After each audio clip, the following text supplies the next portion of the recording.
Halo semuanya, ketemu lagi dengan aku. Kali ini aku akan mengajak kalian untuk naik angkot AMG dari Pasar Gadang menuju ke Pasar Besar Malang atau di Klenteng N Angkyong. Sebelum berlanjut, jangan lupa subscribe ya. Terima kasih.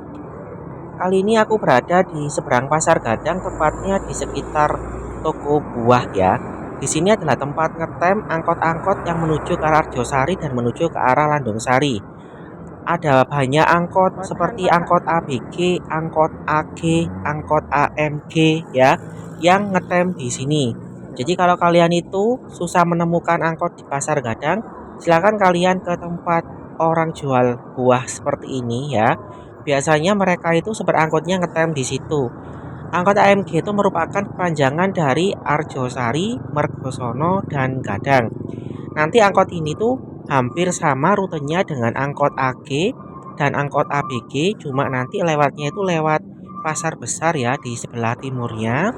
Kemudian nanti ke stasiun Kota Baru ya. Kemudian nanti ke Bengawan Solo, dari Bengawan Solo lanjut lurus sampai ke Arjosari ke Taspen itu ya. Ini aku menemukan satu buah angkot yang sedang menunggu penumpang. Kebetulan belum ada penumpang yang masuk, jadi aku masuk di sini ya di angkotnya ini.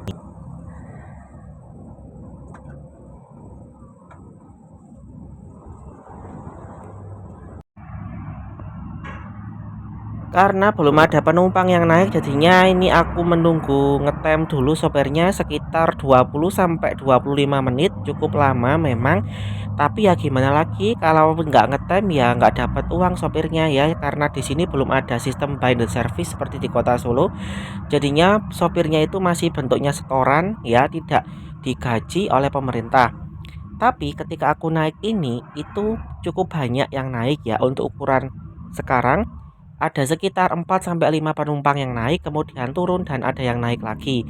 Jadi angkot AMG ini masih merupakan angkot yang penting karena menghubungkan dari stasiun Kota Malang ke mana itu ke Pasar Gadang, ke Pasar Besar sampai Karjosari.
Nah, ini kondisi di dalam angkotnya ya. Jadi ada sekitar 5 orang penumpang termasuk aku.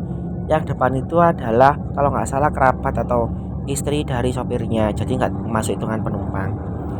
Memang kalau dibilang sepi ya angkot di Malang. Cuma warga Malang itu sebenarnya masih butuh angkot, masih butuh transportasi umum. Sesepi-sepinya angkot sekarang itu masih ada penumpang yang butuh naik angkutan umum. Jadi mereka yang tidak punya kendaraan pribadi, mereka yang sedang memang nggak bisa naik motor ya, terutama ibu-ibu para lansia, itu tentu masih membutuhkan angkot. Beberapa waktu yang lalu itu aku sempat ada di sebuah forum yang salah satunya adalah orang dari Pemkot Malang. Nah, beliau itu mengatakan bahwa dulu ketika bus sekolah diluncurkan di Kota Malang, ternyata banyak penolakan. Sehingga Dari Pemkot itu belum ada usaha yang pasti, belum ada usaha yang kuat bagaimana caranya agar transportasi umum itu bisa diperbaiki lagi. Karena bagi mereka ketika ada penolakan ya berarti sudah tidak ada jalan. Nah, semestinya nggak seperti itu ya.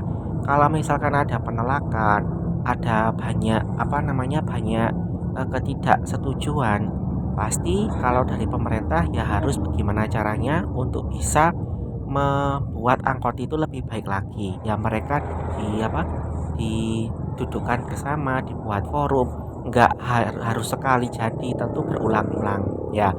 Jadi kalau seperti ini itu terkesan memang ya seperti ini dibuat tidak berdaya ya angkotnya. Bahkan tak hitung tadi itu ada sekitar 5 angkot yang berjajar belum ada penumpang sama sekali. Ya nggak tahu mereka apakah jalan atau tidak. Kadang itu mereka itu menunggu ada orang yang nyarter di tengah jalan. Nah, kalau seperti ini kan juga merugikan penumpang yang reguler ya. Akhirnya angkot yang lewat semakin sedikit sehingga orang beralih ke angkutan lain.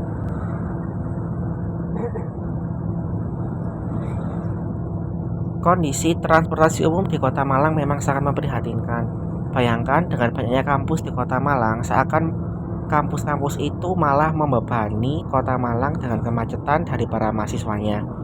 Mereka kurang mendorong mahasiswanya untuk naik transportasi umum, tapi kalaupun mendorong seperti itu ya susah karena angkotnya sendiri juga tidak berjalan dengan baik.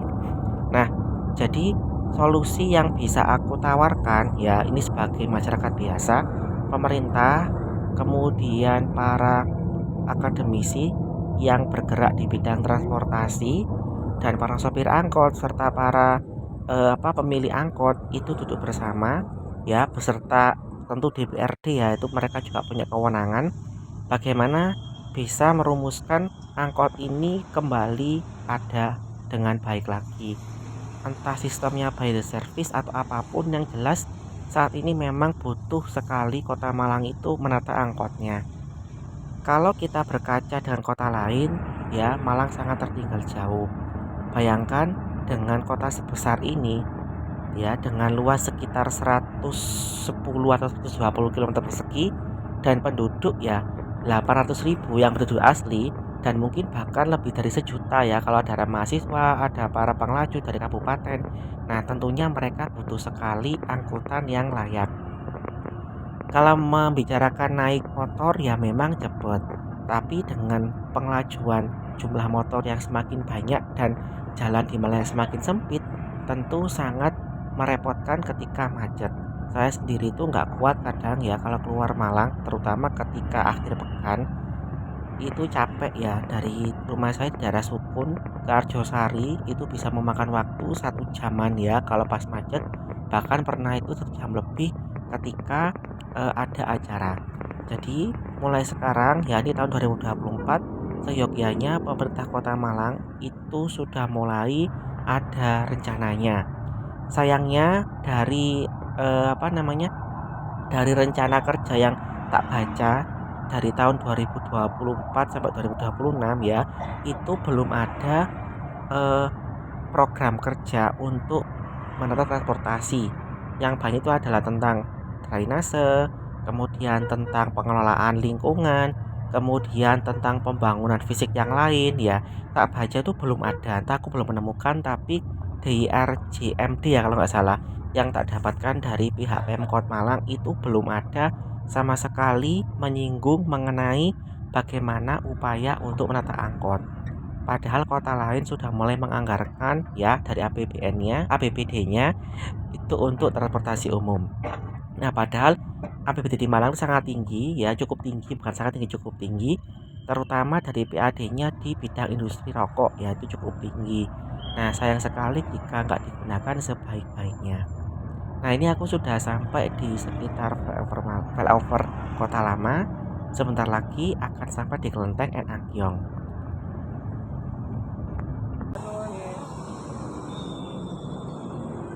Nah, ini aku sampai di Kelenteng and Angkyong ya, mau sarapan dulu ya, makan orem-orem di depan situ. Jadi aku duduk di sini, nggak sampai pasar besar.